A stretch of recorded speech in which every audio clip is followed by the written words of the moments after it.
Everyone, it is Jessica, the dietetic intern here, and today I'm going to be talking about the importance of sleep. So, along with a balanced diet and regular physical activity, good quality sleep is crucial to your health because it has a restorative impact on your immune system, muscles, and memory. So make sure, even in these crazy times, that you are getting 8 hours of sleep and making sleep a priority. And if you're finding it difficult to reach those 8 hours, really try to get as much as possible, because a lack of sleep will have negative impacts on your body. For example, your hunger and satiety levels kind of get out of whack and leaving you with increased appetite.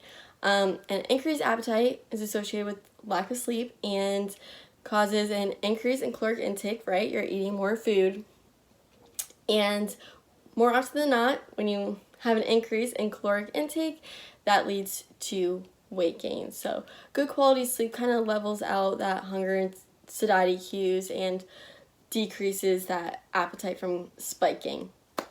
Something else that might happen is a decrease in concentration and productivity, where you might be more likely to make mistakes when you are working.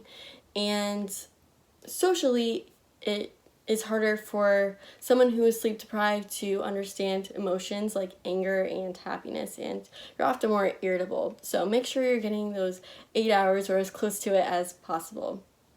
So the main sleep hormone is melatonin. An increase in melatonin allows our bodies to rest and fall asleep. A precursor to melatonin is serotonin. So an increase in serotonin levels activates that melatonin, allowing us to fall asleep. And some foods actually are able to increase those serotonin levels, like avocados, dark chocolate, and fish. Another great food is tart cherries that can increase melatonin levels and has antioxidants in it. So now I'm going to kind of get into some things that might negatively impact your sleep. So for one, caffeine. I know a lot of us need it in the morning to get up, get going, get our day started, which is totally fine.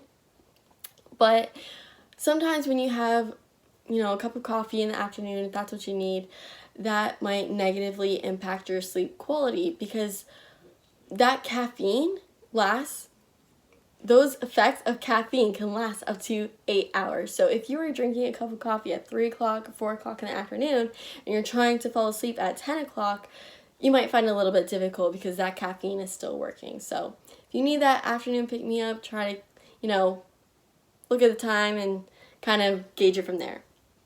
Something else that has a negative impact on your sleep is nicotine. So smoking negatively impacts sleep quality. So course, try to avoid that. And lastly, a heavy meal right before you go to sleep makes it difficult to fall asleep because it takes a while for your body to fully digest a large meal.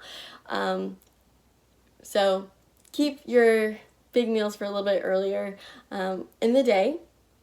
If you are the type of person that needs to eat something before they go to sleep, they can't go to sleep hungry, a light snack is totally fine before bed. Just try to keep it light and not super heavy. Also, try to have a quiet hour before bed. So if you're trying to go to sleep at 10 o'clock, start trying to wind down at 9 o'clock. Limit using your phones, laptop, drink some tea, do some light stretching, read a book, whatever you kind of need to do to allow your body to relax and wind down before bed. If you absolutely need to use your phones and electronics, try to set them on night mode, and that will prevent such a bright light coming at you and allow your body to rest and relax. Okay, next, the environment that you are sleeping in is important as well.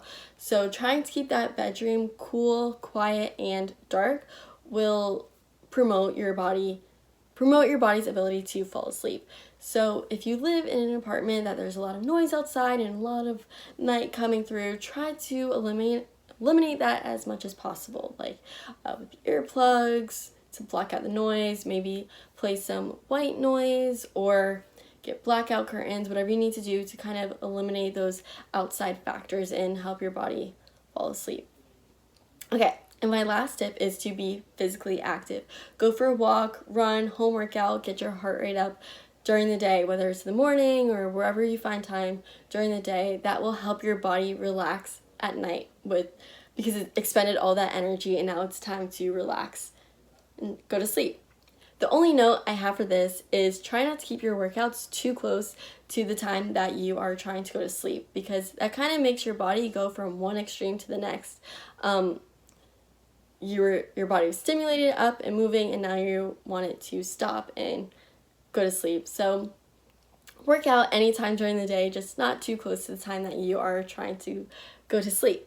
So just to recap, good quality sleep helps promote productivity, concentration, and immunity, and without it, our immune systems are compromised, our hunger levels are out of control. So really try to make sleep a priority, and I hope this video helped you understand that importance and gave you some tips on how to get a good night's rest. So thank you so much for listening. Bye.